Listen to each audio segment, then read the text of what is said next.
Continuing the series of women in WordPress, my next guest is Joan Logose. Joan, it's so nice to see you and meet you. Thank you for joining me. Nice to see you too, Michelle. So, Joan, tell us where you're located and what you do with WordPress. I'm located in Uganda and I'm the co-lead for the WordPress community in Kampala.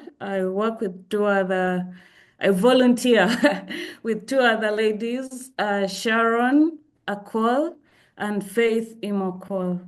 So that's what I do in the WordPress community.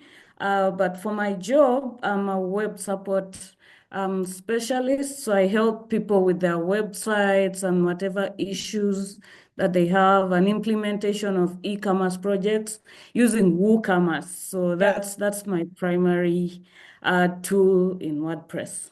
Nice. And I always say WooCommerce is simple yet also very complex. So if you don't know Yeah. what you're doing, it can be so difficult, especially shipping, right? And everybody has trouble figuring out how do I set up shipping?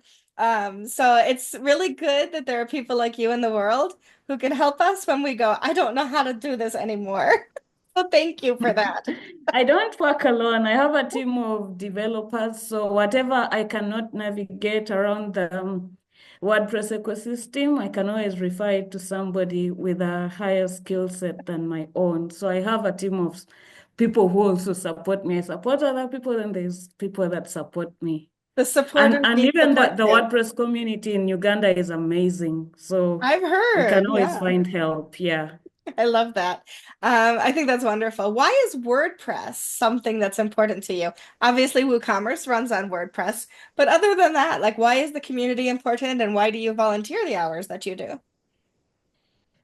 Um, Almost everything in terms of my career at the moment is related to WordPress.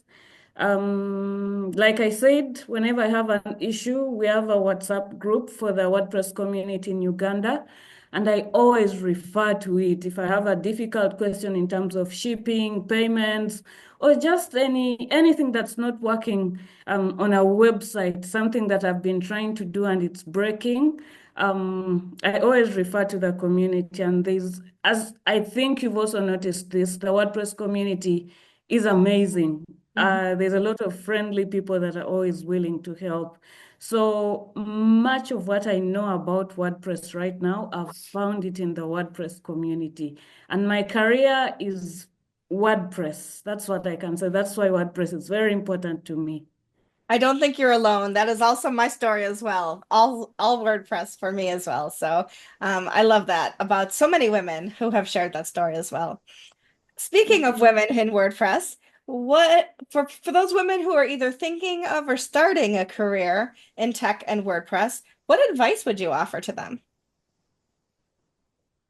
I would tell them, first of all, find a community.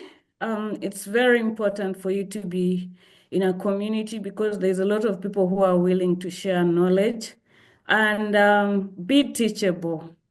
Good. If you're hungry for knowledge, you'll always learn. What I always tell a lot of people is that be willing to click that next link in front of you. Of course, because of cybersecurity these days, you're not advised to just keep on clicking anything. But I found that throughout my career, every time I've clicked a link, it leads me to more information, and I've gotten a lot from reading, just about from clicking a lot of links. Hmm. I agree with everything Joan said about being teachable and looking for more opportunities to learn online. And although we lost her, her internet must have had something go wrong with it. So although we've lost her, I do want to thank her so much for the time that she's given today to talk to me and to others about WordPress and her WordPress journey. Thank you, Joan. When you watch this, you're very much appreciated.